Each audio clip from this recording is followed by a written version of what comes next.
வாடகை வீட்டுல இருந்திருக்கீங்களா? வீடு காலி பண்ணும் போது அந்த பொருள் எல்லாம் வண்டியில ஏத்தும் போது நம்ம தலை யாரையுமே நிமிர்ந்து பார்க்காது. அதோட வலி சொல்ல முடியாதுங்க. வணக்கம், வைரத்தின் குரல் கேட்டுட்டு இருக்கீங்க. வீடுங்கிறது கட்டும் போது வெறும் கட்டிடம் தான்.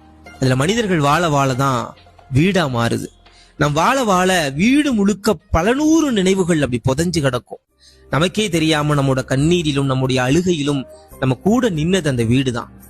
படிக்கட்டுல இருந்து படுக்கை அறை வரை அத்தனை ஆயிரம் நினைவுகளை சுமந்திருக்கிற வீட்டை திடீர்னு ஒரு நாள் நீங்க காலி பண்ணிட்டு வேற வீட்டுக்கு போங்கன்னு ஒரு குரல் வரும். அதுக்கு ஏதேதோ காரணங்கள் வரும். நம்ம எந்த கேள்வியும் கேட்காம அந்த ஒட்டுமொத்த வீட்டின் நினைவுகளையும் நாம் கிடந்த அந்த தடங்களையும் அப்படியே வீட்டுக்குள்ள வச்சு பூட்டிட்டு நம்ம வேற ஒரு வீட்டை நோக்கி மறுபடியும் போகணும். இது எப்படி தெரியுமா இருக்கு? இந்த உடம்புல இருந்து உசுரை மட்டும் தனியா பிச்சு எடுத்து வேற ஒரு உடம்புக்குள்ள வைக்கிற மாதிரி இருக்கும்.